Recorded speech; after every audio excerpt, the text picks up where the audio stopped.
Hey, thanks for coming to the seminar. We're really pleased and honored to be able to give Constantine the miracle of perfect vision after LASEK, the newer, safer, non-corroding version of LASIK. Constantine's not just a patient, he's also a part-time employee and friend. He started out here doing some instructional videos for the patients, and he saw the procedure was so safe he decided to get it done himself. Do you want to just talk a little bit about that, Constantine? Yeah, sure. I came here 2 years ago, actually. Oh, 2 years ago. Wow. I came here 2 years ago, and I did a quick internet search, and I was looking for quality. I'm always looking for quality. Price doesn't really matter to me so much because I understand that you could always get money back, but a good surgery is once in a lifetime. It's like an investment. It is an investment. And it's an investment into my health. And I'm a filmmaker, I make videos, so seeing is Eyes are critical. so important to me. And when I wear the glasses, when I take We have another videographers here. everyone understands the process. One of them got laser, right? Influences, yeah. You want to talk about your partner? The glasses always get in the way. The contacts always get dry. My friend Rob here got his. I actually filmed him get his as part of the videos, and he was our guinea pig, I guess you could say. And he had a really good recovery. Well, he's smart, he's compliant, very smooth. When people are compliant, I think it's a very easy process. Some of the challenges to make sure that people are a little bit more compliant. The non-cutting procedure that we're doing here, it's safer than LASIK. There's no dry eyes. No night glare, which is one of the problems that I had after I had my own LASIK done about 20 years ago. So I switched from doing LASIK to the newer, safer, non-cutting LASIK procedure because I had a little bit of dry eyes and a little bit of night glare, and I decided to go to the LASIK procedure. And I was at Harvard when that was invented with myself and 2 other doctors. So since then, it's been 15 years of perfecting the process. We're still very at the forefront of science. We're known nationally and starting to get to know a little bit internationally. I'm going to Kiev next week to give some lectures. Dr. Duzek is from Kiev. We just had another fellow interviewing from Morocco. Our other fellows from China. We've probably had about 20 different countries represented from different fellows. And some of them go back to their countries and start a non-cutting center. But somebody do that in Egypt, and another person do that in some other country I forgot. So it's very rewarding for us to kind of advance the science of laser vision correction. So now I just wanted to ask Dr. Duzek to talk a little bit about her experience because she was running the largest LASIK center in Kiev, and then she's been here for about 3 years, and she's learned a lot about how the non-cutting procedure can treat most patients safer than LASIK, and then also we could treat many patients who can't get LASIK. So let me just turn over the floor to Dr. Duzek for a few minutes, and then afterwards we'll do a couple of minutes of Q&A, and then we'll go in and perform Constantine's procedure. Okay? Oh, and I should also mention that there's different forms of LASIK. There's the standard version, which is really great for people, but then there's also the HD version, which is a little bit more expensive, but the accuracy of the sensor is 1,000-fold, and it's much more accurate and precise, so you get much more quality, much better 20/20 vision. And if you want a fast recovery, which is what I want because I want to get back to work, I'm doing epi-LASIK, which is a different technique which allows for a faster recovery.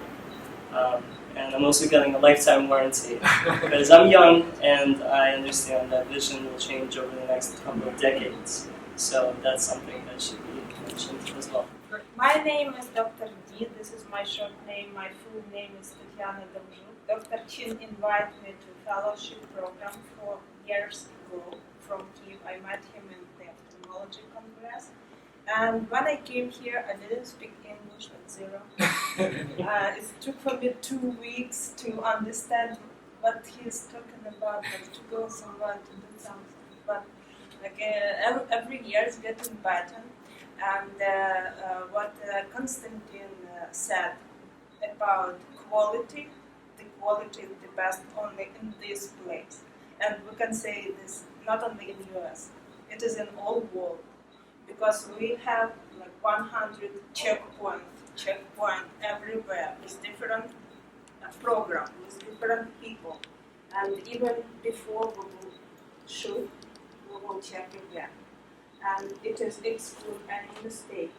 And we're thinking about what we will shoot, like maybe a few weeks, few months. For Constantine, we thought about 2 years.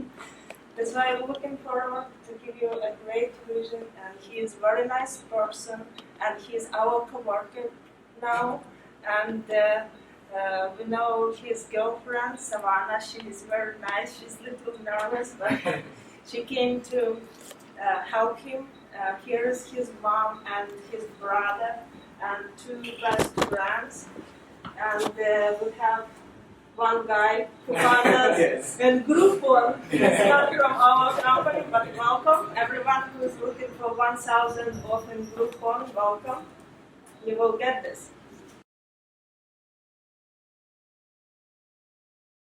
So you have any questions for us about laser vision correction, LASIK, non-cutting, HD? Any question would be fine.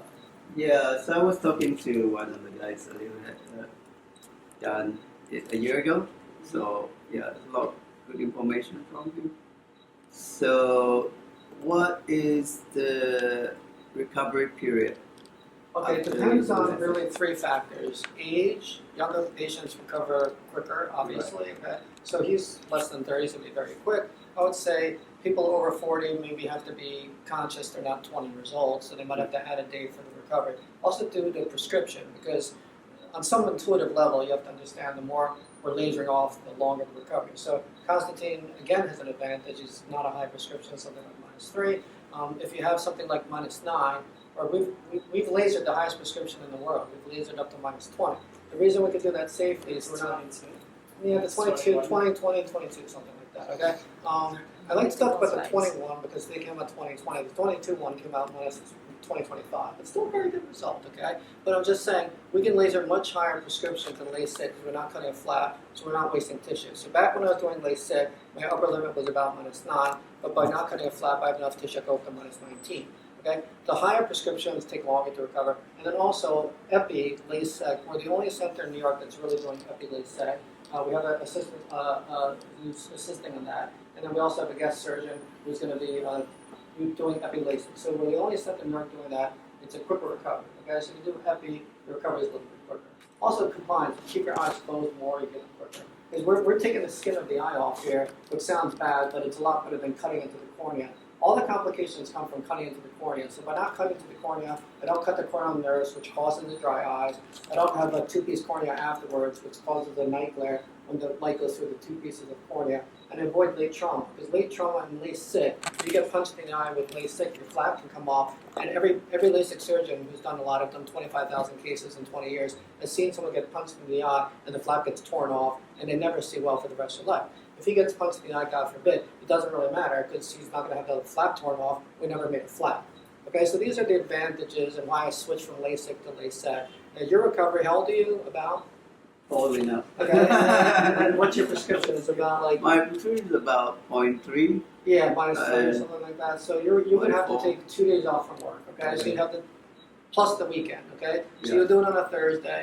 Friday, Saturday, Sunday, Monday, keep your eyes closed, Right. and then Tuesday go back to work, okay? And the New Yorkers are always like, I can't keep my eyes closed for a few days Right. because they're all like stressed out type A. But Yeah. really, by the time people come back, more than half of the patients are like, oh, it was almost like a spa weekend or a staycation. And then we give everybody Valium, so they're sleeping a lot, they're catching up on their sleep. You can talk to friends. Just to be clear, when you open your eyes, you're legal to drive. So you're not keeping your eyes closed so you can't see. You're keeping your eyes closed so you heal quickly, okay? And then we give a lot of stuff in the operating room. Everybody gets Valium, everybody gets ketamine, which is on the street it's Special K, but this is like FDA approved Special K, so it's really good stuff. We've all tried it. It really hits you pretty hard, but then you're not nervous at all. And the really nervous people, we have nitrous oxide, but Constantine's not nervous. We're not going to do the nitrous. You don't want the nitrous oxide. No, he wants to try. Oh, you want to try the Yeah, nitrous he wants to try. Okay, Yeah. so Constantine wants to try it recreationally or something, so we're going to do the nitrous oxide. Okay, so by the time he gets Valium, nitrous oxide, and ketamine, he's going to be high as a kite. And the younger patients, like the patients 18, 19, 20, we've done that with the Valium, the ketamine, and the nitrous, and afterwards they're like, that was so much fun. I would like to do it again. It's almost like a recreational experience, really. They like nitrous. They really like the nitrous and they like the ketamine. Okay, so and I did want to say that Constantine is a really, really sweet guy. He's got a great heart. He's really one of the nicest guys I've met. I wanted to say that, to his mother and brother. Well, I'm kind of more like with Tom's age, okay? So we're kind of saying it'd be nice if you're a little more aggressive sometimes or something like that. But you're so sweet, and we want to do the best. We were hoping she would kick that into you a little bit, but you're so sweet, and we really want to do our best job for you. You're the nicest guy in the world, and I'm not just saying that, but he's really good heart. And my ex-girlfriend was Russian, whatever. I know a lot of Russian friends. Not so sweet, and sometimes Russian guys can be a little hard. Okay, sometimes you have this thing, but he's just like the nicest guy in the world. My ex-girlfriend Medina told me that I have the same birthday as Putin. Really? 100%, same birthday as Putin. Same personality. Well, she said we're both a little bit dominant or something like that. So I'm very glad you're here. We're all here to support Constantine, being a great guy. And then we're going to have most of you guys come into the operating room and watch, so demystifies, you won't be scared. The people are a little bit nervous, like Mom, can stay out. Okay, so you guys want to come in? Before we go in, Oh, yeah. I just have a question from a user here. Sure. We have Zoashu asking, can the eyesight get spoiled again sometime in the future after the operation? It's a great question. Okay, so basically, a lot of people out there think the procedure doesn't last forever, and that's really because somebody comes to a laser vision correction surgeon who's maybe not that experienced at age 20, and maybe their prescription is -2. What the person should do is put a number into the laser that's higher to allow for the normal myopic progression or the prescription getting worse as the eye grows. So the reason your prescription gets worse is your eye's actually growing until age 30. Every part of your body has a different stop point for growing, right? So your long bones of your body stop when you're like 18, you don't keep growing. Your hair keeps growing, your cartilage keeps growing. Your eye stops growing at 30. So if I see somebody who's less than 30, I have to overshoot them a little bit to account for that. It's kind of like buying clothes that are one size too big for a kid, okay? The people who say my prescription came back, the prescription does not come back. You're going to see the lasers vaporizing cornea. It's just vaporizing cornea. Glasses or contacts have a certain curve. My cornea, which is the clear part of my eye, has a different curve. All the laser is doing is vaporizing the cornea, so afterwards, my cornea has the same curve as the glasses or contacts. I don't need them anymore, built-in glasses or contacts. That tissue never comes back. The cornea has no ability to regenerate. It's helpful for this procedure because if it did have an ability to regenerate, your prescription would come back. The problem is, if we have I used to do LASIK, if we cut a flap and the flap's bad, you're a little screwed because we don't have synthetic cornea, okay? So we're doing the non-cutting thing, so we're getting rid of all the complications, and the laser is going to vaporize this cornea. If you're going to smell something that smells a little bit like burning hair or something like that, it's the keratin getting vaporized, it gets sucked in a suction tube. There's a little chamber in the laser that holds this debris, and the tech empties it once a decade or something. So when people say, oh, is my prescription going to come back? I'm like, the only way your prescription will come back is if the little particles in our laser found you in your house and went back on your eye. It's impossible to come back. The people who think it came back, they went to a surgeon that wasn't that experienced when they were young, and he didn't overcorrect to allow for myopic progression. So that's the answer to that one. And he's almost 30. We don't have to worry about that. We added 0.5 to this prescription. So are you saying when someone do this procedure, it's permanent. It's permanent. Okay? So they don't have that issue. The prescription I put on anyone's eyes is permanent. Okay. Now, if you're like, let's say, over 45 and you need reading glasses, I could put on reading glasses or bifocal or something like that. Okay. But I have to choose a prescription. So if you have it done at, let's say, 45 or 50, I'll let you read without reading glasses until you're like 55 or 60, but not for the rest of your life because your reading is getting worse, worse, worse. Now, if you come to me at 60, I'll do it forever because it's like as bad as it's going to get. I don't have to do less. It's just like when you go to CVS and you do over-the-counter readers. I need plus 1.5 at age 45. I need plus 2 at 55. I need plus 3 at 65. They don't go past plus 3 because your eyes never get that bad. It's done. Okay, so if you have it done now and you're about 50, I can make the reading good until you're 60. If you come to me when you're 60, it's for the rest of your life. Okay, so there's a cutoff point in age? No, I've done 83. I did some guy who's 83, and I did some person who's 16. So there's really, the younger cutoff has to do with the compliance and how good they are in the aftercare, and also if they're willing to get an enhancement. If somebody comes to me at 17, I'm telling you, there's a pretty high chance they're going to need an enhancement in 10 years because they can't predict necessarily perfectly what they're going to be like at age 30. If they come at 28, I know exactly what he's going to be like. He's going to stop progressing in like a year. Does this procedure do mostly nearsighted, No, far-sighted? anything. We could do nearsighted, farsighted, astigmatism, reading glasses. We could do everything. The reason people think that we can only do nearsighted is when FDA approved this. The laser was invented at Columbia, by the way, and I actually got certified on the laser by the two inventors of the laser. It's like Stephen Trickel and Francis Lesbrance. They're both ophthalmologists at Columbia, and I'm old enough that actually they're the ones who certified me on the laser. Okay, so the laser is permanent. You can do any prescription. But the reason the public thinks that you can only do myopia or nearsighted is that's the thing that first got approved by the FDA. And then afterwards, astigmatism got approved. And then afterwards, hyperopia or farsightedness got approved. And afterwards, the whole monovision, reading vision, presbyopia got approved. And this center was chosen by the LASEK company, which is the largest laser company in the United States and the largest laser company in the world. In other words, more eyes have been lasered on the LASIK laser than any other eye brand of laser in America. And they chose this center to do the HD reading vision because we've done the most reading vision of any center in the country. And on the launch, they want the launch to be good. So one of the claims to fame of this center is that we were chosen by LASIK to do the launch of the HD reading vision. But to answer your question, we can do any prescription. Any Do you prescription. have questions on Instagram? On Your this next one, I do question not. is not for you. Do you have any? No, 'Cause I had two questions myself, Okay. since I'm interested in this, Okay. and my wife is as well. You're interested. You're so interested. You deposited. Exactly. I am very interested, and my wife wants to take my place to come in and do this. So the two questions I have, one for me is, my question to you is, do you see any sort of enhancements to this procedure? I was actually speaking to this gentleman earlier. Do you see any chance of any enhancements that really can make this even better, or is this basically, in a sense, the best Top you've of the seen, top of the line, best you've seen, where there's really like, there's no room for improvement if you have perfect vision already? That's one question. That's a great great question. question. So look, it's mature technology because the first person got lasered 30 years ago. Okay, it's a patient that was done by Marguerite McDonald down in New Orleans, and that woman is still 2020. Okay, so after 30 years, this is very mature technology. Now I can actually make more than half the people slightly better than glasses or contacts, and some of the people better than 2020. When I first started doing this 20 years ago, a good result would be almost like glasses or contacts, their final vision. Okay, and then about 10 years ago, it was like glasses or contacts. Now an excellent result is better than glasses or contacts, better than 2020. I was taught, my fellowship was by George Warren, who's like the most famous refractive surgeon in America. He's considered the father of refractive surgery. He came up with a slogan like 2015 and 2015. That meant in 2015, we were starting to make people 2015, which is better than 2020. So it's very mature technology. That said, the laser gets upgraded every year. There's software upgrades, there are hardware upgrades. Now, what are some of these upgrades?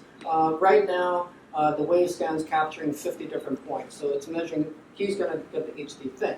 That means at 50 different points of his eye, he's getting a slightly different prescription that's varying by 0.01 diopters. Glasses or contacts go in quarters, right? So it's either -3 or -325 or -3.50 all over his eye. The HD thing is 50 different prescriptions varying by 100, so this part's like 3.06, 3.27, 3.48. It also gets rid of the night glare and halos because the periphery of your eye actually requires a high prescription. So if you do non-HD, you get some night problems because you're going to, when I enter the number into the laser, I'm going to choose his day prescription and I'm going to choose his night prescription. That means his eye's going to be set for day. When his pupil dilates at night and it starts to reveal the peripheral cornea, he's going to be undercorrected because the peripheral cornea needs a higher prescription, okay? But with HD, we don't have to choose day or night. It's going to put a slightly higher prescription on the periphery. So as his pupil dilates, each millimeter of cornea that's revealed is the perfect prescription. That's why now, if people do HD, they say to us, my night vision is better than it was in glasses or contacts. I was so worried about no night vision, it's a thing you read on the internet. It's actually better. I'm like, well, that's because you had the HD and your periphery's got a higher prescription than the center. That's the first thing. So every year you wait is going to be better. There's no question about it. But it's mature technology. But having a lifetime warranty. exactly, then I rights. can come in the lifetime that you provide, not that Yes. insurance provides, but you provide. that It's my opportunity. lifetime. Your lifetime My warranty. father's 95. Okay, so we have a long time. So you're like 25, so we're good. All right, so and then the other question I had was, my wife is really interested in this. The one thing that she's really concerned about is light sensitivity, because at night, I'm a software engineer by day, and by night I watch a lot of movies on my movie projector. Unfortunately, I bought a laser projector that is too bright for her. She wants me to turn down the brightness of my projector because she says it's too bright. So I actually gave her sunglasses last night to watch. My question to you is, when she gets this procedure done, is this not going to be a problem where I have to give my wife sunglasses to watch a movie at night? Okay, so for the first few weeks, everyone's light sensitive. That's Yeah. a normal part of the recovery. Yeah. I would say afterwards, a lot of our patients are saying that they think things are more vivid Right. and sharp and like the colors pop. Like I did my friend Kirby like 10 years ago. She's a lawyer, but she likes art a lot. And she said when she went to the museum, everything was like really, really saturated. We've heard this many times. Yeah. So I don't think she's going to have to worry about it being light sensitive. It's not going to be overwhelming. It's going to be an overwhelming positive sensation, not one where she needs sunglasses to look at my People TV after screen. HD, if they have a perfect reload, sometimes say that things look almost like 4D, like something Yeah. like that. I've heard people say it's maybe too sharp. Yeah. And I don't even know if they were serious or joking. Some Yeah. guy would be like, now I see the wrinkles on my wife's face or something. Right. Yeah, I mean, Right, that's, right. you know. He was that's- half joking. Yeah. There's procedures you can take care of those wrinkles, but that's Yeah. not what we're here for. But it Right gets, here. Oh, you can? Yeah, Oh, we can. well, We just I had a cream for that. well, and also, we do give away Botox when people refer people for laser vision correction. We give Botox as a gift, okay? Because Botox is actually an ophthalmology product. Huh. Yeah, it was designed for a different purpose, like cross eyes. Do you want to mention the creams we just had? No, don't worry. Lines on it? Okay. So let's go in the OR. We'll do the procedure, and everything will be fine. The people who are nervous, I guess, should stay here. The people not nervous can stop.